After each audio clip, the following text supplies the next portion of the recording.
मेरे बच्चे, आज मैं तुम्हारे प्रेम से जुड़ा हुआ एक अति महत्वपूर्ण संदेश लेकर आई हूँ। यह संदेश तुम्हारे प्रेम जीवन की गतिविधियों पर आधारित एक आवश्यक संदेश है, इसलिए इसे अनदेखा न करते हुए अंत तक अवश्य सुनना, अन्यथा अपने जीवन के एक महत्वपूर्ण सत्य से वंचित रह जाओगे। मेरे बच्चे, तुमने अपने प्रेमी होने का हर दायित्व निभाया है। उसके हर सुख दुख में तुम उसके साथ रहे हो। इस रिश्ते को बचाने के लिए तुमने बहुत त्याग किए हैं। उसकी खुशी के लिए तुमने असंभव सीमा पार की है, किंतु उसने सदैव तुम्हारा अपमान किया है। मेरे बच्चे, बचपन से लेकर आज तक तुम्हारा स्वभाव सबसे अलग रहा है। तुम्हें शीघ्र गुस्सा नहीं आता, लेकिन यदि कभी क्रोध आ जाए तो तुम्हारे परिवार में भी कोई तुम्हें नहीं संभाल सकता। ऐसा नहीं है कि तुम बड़ों का आदर नहीं करते या तुम में अहंकार है। तुम्हें केवल झूठ और छल बर्दाश्त नहीं है।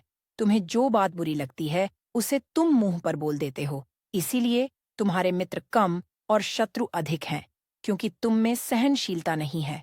मेरे बच्चे, तुम पहले तो किसी को परेशान नहीं करते, किंतु यदि कोई तुम्हें परेशान करे तो तुम तुरंत ही हिसाब बराबर कर लेते हो। बहुत से लोग तुमसे डरते भी हैं। रूप, ज्ञान, गुण तक किसी भी रूप से वह तुम्हें हरा नहीं पाते, लेकिन उस व्यक्ति ने तुम्हें हरा दिया। उससे तुम इतना प्रेम करते हो कि तुमने उसके लिए अपना मान सम्मान खो दिया। मेरे बच्चे, आरंभ से ही उसने तुम पर अपने विचारों को थोपा है।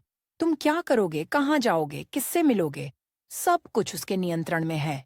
तुम चाहते तो उसे सबक सिखा सकते थे, लेकिन तुमने उसके साथ जीवन के ऐसे सुन्न मेरे सपने देख लिए थे जिसके टूटने के विचार मात्र से ही तुम्हारी रूह कांप उठी।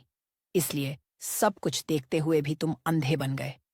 तुमने उसे वह करने का अवसर दे दिया जिसके वह काबिल नहीं है। मेरे बच्चे, मैं जानती हूँ तुम चाहते तो हो कि तुम उसका विरोध करो, लेकिन तुम्हें विश्वास था अपने प्रेम पर कि एक ना एक दिन तुम उसे सही रास्ते पर ले आओगे, उसके दिल में अपने लिए प्रेम जगा पाओगे। लेकिन उसने हमेशा तुम्हें निराश किया।